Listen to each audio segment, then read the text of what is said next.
He's here.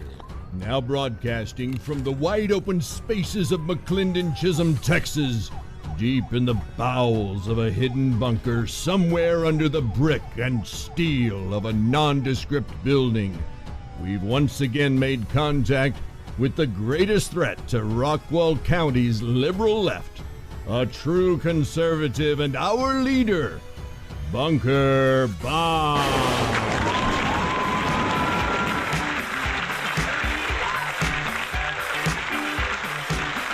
That's right, Bunker Bob is here to tear things up for the liberal left. It is great to have you with me today. Again, Thursday, it's 2 o'clock, and I don't know about you, but I'm thinking that we are starting to make some progress because, man, are the leftists coming out in droves and attacking, not with facts, not with evidence at all, but just with plain guttural mudslinging. It is more of the same, and that is the difference between leftists and conservatives. So it is great to be with you today. I want to focus a little bit on one candidate in particular, but if I'm talking about one, I'm talking about all three. That is. There's two basic groups of candidates. You have your leftists, and the reason I call them leftists is because they are not running a campaign on issues. They're running it on victimhood, on conjecture, on lies, on half-truths, misinformation. They're going door to door telling people things that are not true, as I have been telling you and showing you every day since starting this program. And those three are Lorna Kipphut, Trudy Wossner, and William Dahl. Of course, the three candidates that are actually conservative, that are true conservatives, that would be David Day and Scott Turnbull and Adrian Balcom. Of course, they don't want you to believe that, but the evidence that I have presented day after day after day proves it overwhelmingly. And today is no different, because today I'm going to focus on Trudy Wossner, and the reason why is because I had the opportunity to see a video that Mayor Pro Tem Turnbull created yesterday. It looks as though he kind of recreated something he had done a little bit, I guess it was last week, I think. But it seemed he's done two videos. One really refuting Trudy Wossner's lies, and Scott Turnbull does a great job of refuting those lies. And I'll make sure that I put a link on this YouTube channel so you can see it for yourself. Now, you're not seeing Scott Turnbull in this one. He's just showing slides, and and I'm not saying that Scott Turnbull's not exciting. I'm just saying just pay attention, because if facts matter to you, then let me tell you, they are going to move you. And for conservatives, that's the most important thing. And he brought out some points about Trudy Wossner that I thought were very important to note. And I'm not going to try to steal his thunder today. I really don't want to do that, because I think he did an excellent job of covering the issues, and he didn't rebut Ms. Wossner's arguments. He refuted them. There is a difference. He demonstrated using empirical evidence of truth, and basically left her arguments completely hollow. Well, I want to kind of highlight the one of the things that she has posted online, and really it's more of an invitation to one of her parties, because it's kind of a good precursor to what I want to talk about, and that is that she had a meet and greet at something called at the Castle. Now, the Castle is where the Triple Creek development, or the Triple Creek Ranch, is located. And it was on March 23rd from 1 to 3. And there's the address there. And I'll put a link to the Rockwall CAD so that you can see that what I'm saying is true. Again, I don't make baseless accusations or lies, but this was a party that the Triple Creek owner held for Miss Wossner, and she highlighted that she wanted her friends to come and supporters to come. Interestingly, the Triple Creek development the Triple Creek Ranch is the same place that Keith Short held an event. And then a year before that, Gary Moody held an event. They're very good about opening up their home to these candidates. And there's the front of Triple Creek Ranch, and you'll notice that you have the Kipphut, Trudy Wossner, and Dahl sign. But that doesn't really tell you a whole lot. What's important about this is that the Triple Creek Ranch is the largest single landowner in the city of McClendon-Chisholm. And what's also important to understand is that there is a development agreement that has been approved, that was approved when Mike Donegan was in office. And this, Father Michael Donegan, sorry, got to do it correctly. Father Michael Donegan gave his good friend, by the way, good friend, the owner of Triple Creek Ranch. Now, see, the problem with Triple Creek Ranch is really interesting because it is about 1,700 acres total. It's less than that, but we're just going to call it ballpark 1,700 acres. The problem with it is most all of it is in a floodplain. It's useless as far as development property. So what do you do with that if you have useless property that you really can't do anything with? Well, you have a good friend and Father Michael O'Donegan. What does Father Michael O'Donegan do? He helps push things through for you. I'm sure there's there's a reason why they're good friends, right? So Father Michael O'Donegan and his friend worked out a deal to approve this development agreement. Now, the development agreement basically allows this landowner to sell his property to a developer, and basically have a developer come in and develop the property. And since most of it's in a floodplain, what do you do with that? Well, you basically just build on what you can. There's about 409 buildable acres. That's about it. That's all you can put houses on. 409 buildable acres. How many homes are they going to be putting on that? They're going to be putting 1,867 homes on that 409 acres. Now, this is the half-truth that Father Michael O'Donegan loves to talk about, and he talks about it's kind of a net per acre type thing. So when you look at it, the total development, well, it kind of averages out to about an acre each. Of course, he doesn't, I guess, do math, but that's Father Michael O'Donegan. He's the guy who explained to us what the King James Version of the Bible says. Of course, it was Webster's version of the dictionary, but that's neither here nor there. So 409 acres is going to put 1,867 homes on those 409 acres. And the problem that you have is that it really doesn't do well for this community. So what are you going to do then? And how is that going to work, especially when at one point the developer that Ty Davenport, the owner of Triple Creek Ranch, had died. And so the problem is what the development agreement said was that they would put a golf course on the rest of the property, and that the golf course had to come first.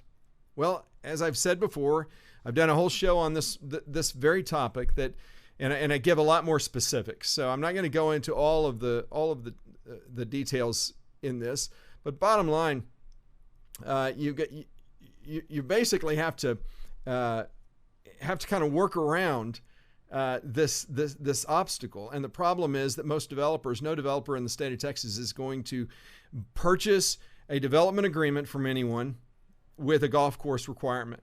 because every developer in the nation realizes that golf courses are black holes, especially when the Heath Golf and Yacht Club has just been put in.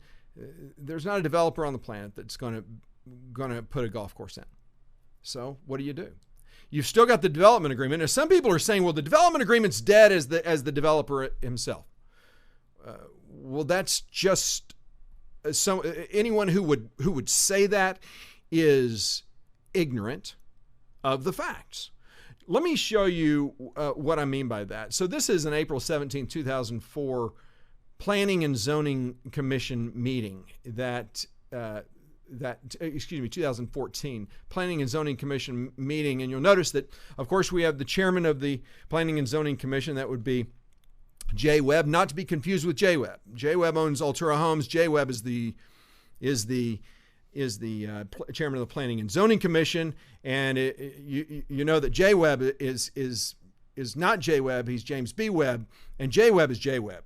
But even though Jay Webb is not Jay Webb, Jay Webb is Jay Webb. Jay Webb is James B. Webb, who's known as Jay Webb. He's the chairman of the Planning and Zoning Commission. So that Jay Webb, who owns Altura Homes, the largest home builder and developer in the city of McLennan-Chisholm, there's really nothing unethical about it, apparently. So just don't get those two confused. So Jay Webb, not the Jay Webb that owns Altura Homes, Jay Webb that is the father of the guy who owns Altura Homes. Jay Webb is the chairman of this Planning and Zoning Commission at the time, and they had a public hearing, and at that hearing we hear from the applicant, we hear from the owner of Turnbull Creek. Here's what it is this is the official minutes, by the way. A public hearing of the Planning and Zoning Commission to receive comments and take appropriate actions regarding a zoning change from a planned development to an amended planned development. The property tract includes 409 acres located along FM 550, land known as Turnbull Creek. So when people say, well, the development agreement's dead, this is the empirical evidence of fact to demonstrate, and as we go down, you're going to see there's no such thing as a dead development agreement. The development agreement is not with a developer necessarily. The development agreement is a development agreement, and it can be passed along to any developer that wants it. What's even more important to understand is that development agreement can be amended. That's what's happening here. That's what's being proposed here in this Planning and Zoning Commission. And so when you look at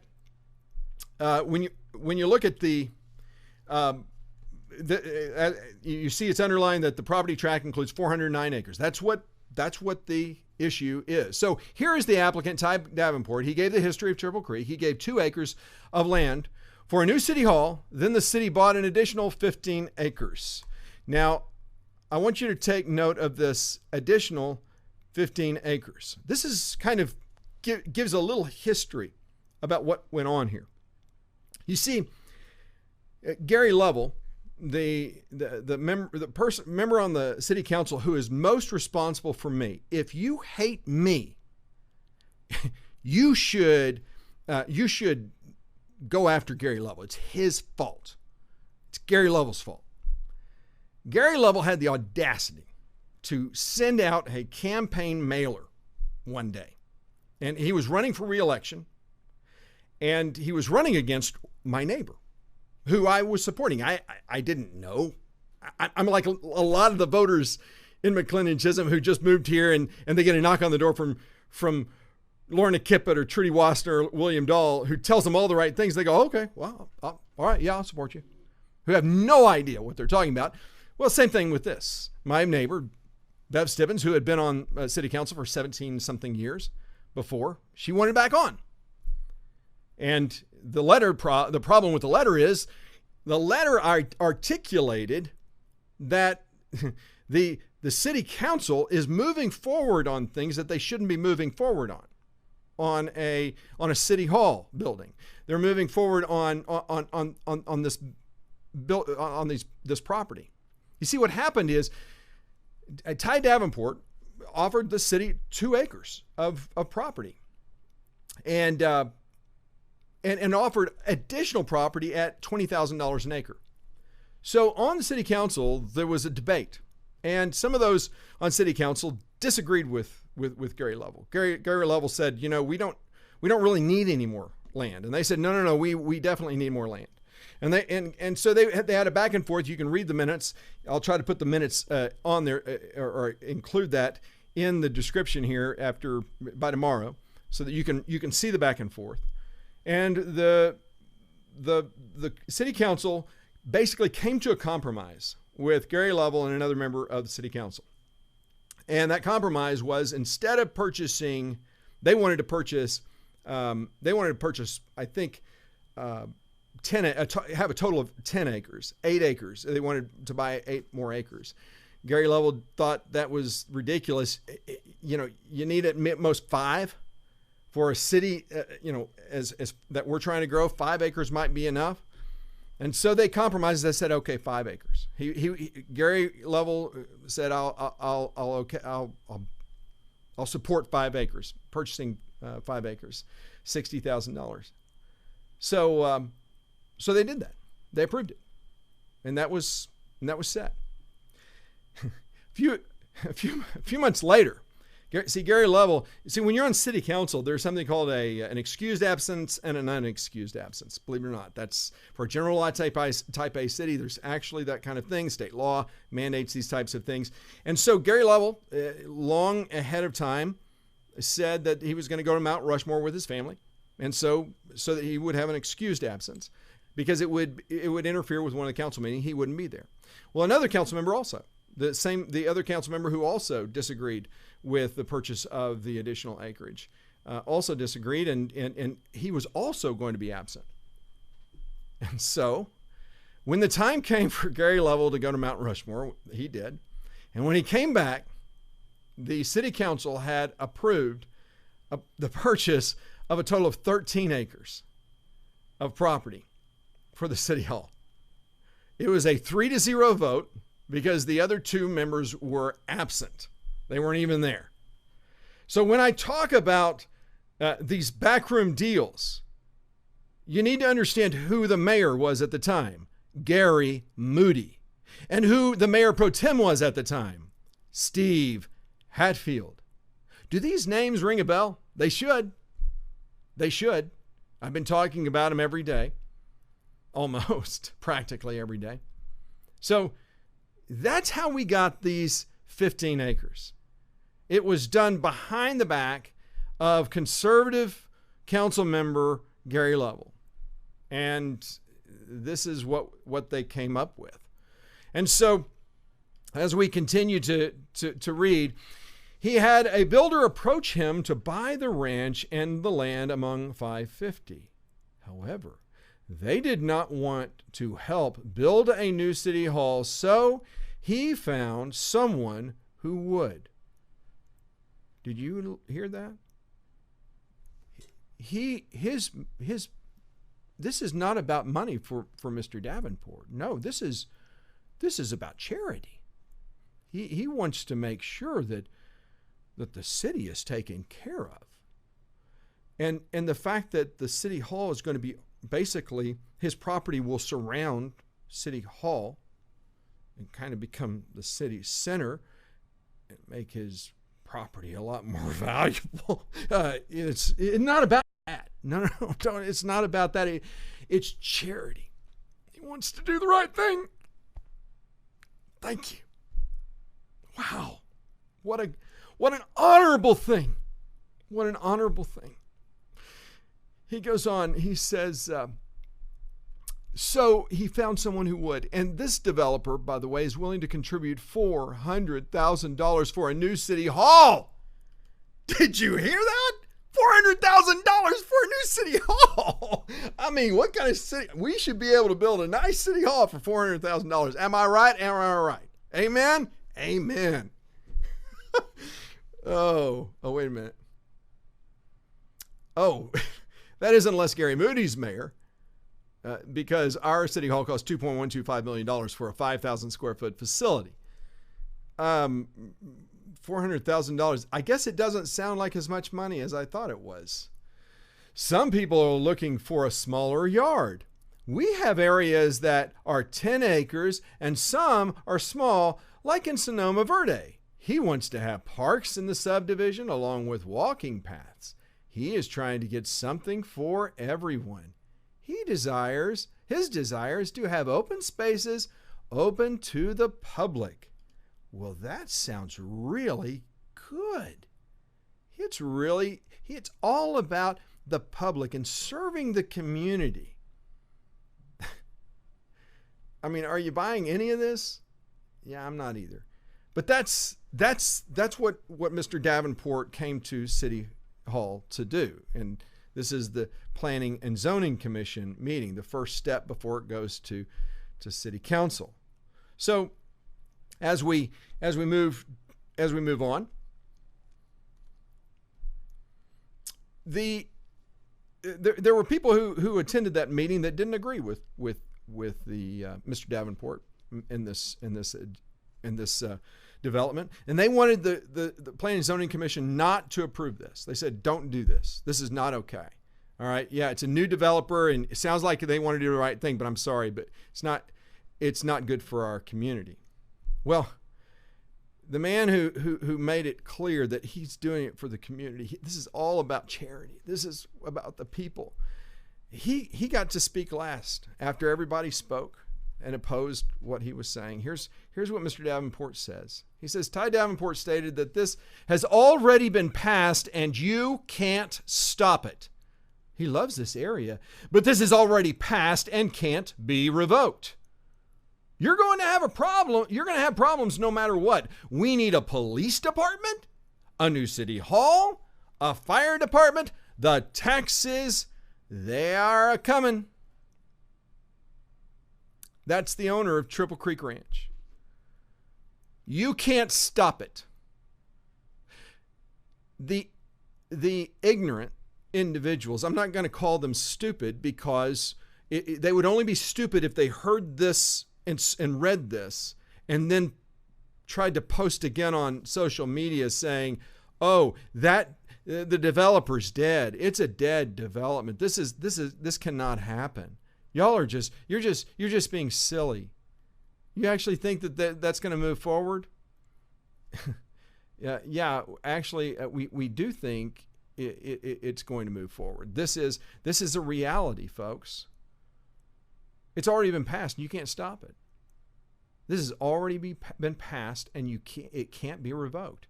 You're going to have problems, he says, no matter what. We need police department. See, and therein lies the problem.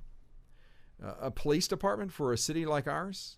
We have a sheriff's department that does an overwhelmingly great job of enforcing the law in our community. A police department is one great big black hole. A new city hall, well, we got one of those. We're in debt for that. And a fire department, well, we got one of those too. We got forced into creating our own fire department, but hey, we got it. So let's not forget that. So here's basically the plan that went before the city council just a few weeks later. This is April 22nd. Okay, just a few days later. And this is what was being proposed. It appears that the applicant wants to add 818 lots to the 409 acres, with no concurrent reduction to the Triple Creek Ranch PPD other than the elimination of 233 lots currently shown on the approved concept plan. So the original plan allowed 1867 lots. The amended plan PPD allowed 1750 lots. In either case, the applicant has requested the reduction of the Triple Creek Ranch lot count by 1 acre or greater lots. In other words, he wanted to get rid of all the big lots. And this development was going to be a completely small lot community. Why? They can't make money off of that. You know where, if you ever go by City Hall, you might see kind of the land that's around them. See that little hill there? That's Triple Creek Ranch. That's part of Triple Creek Ranch right there. And if you and it's important to understand that surrounding that Triple Creek Ranch, when you go by all around there, that's Ty Davenport's property, and look at who he makes sure to to put on his property right across from City Hall. That's Triple Creek Ranch property that you're looking at right there, where Trudy's sign is on, Trudy Wossner. Now you say, oh well, these developers, they're not. I mean, these candidates, they're not for sale. they wouldn't sell the people of McLennan Chisholm. The question is, then why do you see signs of Lorna Kipphut, Trudy Wossner, and William Dahl on all of the major developments, the big properties where developers are wanting to put in developments? Why is that? Well, it's very simple. Because McLennan Chisholm is for sale to the highest bidder. You don't believe me? I had told you and shared with you a story that David Day told me when he was at City Hall not just 2 weeks ago, maybe, where the Triple Creek, the daughter of Mr. Davenport, was taking a developer around, and they were looking at some pictures, and Mr. Day introduced himself and asked what they were doing, and the developer who was the guy there, he said, well, I'm a developer, and we're looking at seeing how many homes we can put around City Hall. And David Day, what did he say? He said, well, are you going to abide by our city's 1.5 acre standard? And what did the guy say? He said, well, no, we can't make money doing that. The fact is, if you think that that these developers are not invested in this race, think again. If you don't think that this election matters to developers, think again. This is an email that was sent to Adrienne Balcom. She'd posted this on her campaign website. I pulled it down from that, and on there you see it says, Adrienne, I wanted to know if you would have time to jump on a call or meet up for 30-40 minutes. I have a client that is looking at developing 200 acres of the Triple Creek Ranch PD and wanted to better understand that zoning and what you would like to see come to the city. If you're open to talking or meeting up, let me know when would work best for you. You can call me on my cell phone any time. Folks, this is the beginning of what's happening. These developers are chomping at the bit to get their hands on this development. And the good old boys of McLennan Chisholm are ready. When you think about the Triple Creek development not moving forward, folks, they want to put 1,867 homes on 409 buildable acres. The only thing stopping them is that golf course. If that golf course stays on that development agreement and is not amended, well, then no developer is going to take it. They just need one vote, just one. One vote is all they need. And if either Lorna Kipphut, Trudy Wossner, or William Dahl are elected, they already have Jim Bloom and Jim Frisco Bloom and Herman Larkin on the council, and of course the very developer-friendly mayor, Keith Short, who had an event just like Trudy Wossner's at the Triple Creek Ranch, invited by the Davenports as well. So this is the reality. This is what the reality that we're living in, and it's if you want to deny it, that's your decision. But you have to remember that these things are. This is not just a myth. That what we're saying, that what I'm presenting to you, I'm the former mayor of McLennan Chisholm. Appointed or not, I was elected to the city council. And these are the things that come in that I saw. These developers are chomping at the bit. The property right across the street from the City Hall building, the developer, when they came across Wayne Orchard and I, we had put the kibosh on any idea that they're going to violate our 1.5 acre minimum per home site. So they've got a planned development for across the street of City Council for 1.5 acre lots. But all that stopped last year when I lost the election. Now they're biding their time. Now they're waiting to see, is it possible? Can they possibly get just one more vote on the city council where they can kind of take over and they can put whatever they want? Folks, the future of our city is at stake. Saturday is election day, and if you haven't voted, well, then you need to. You need to be at City Hall and vote.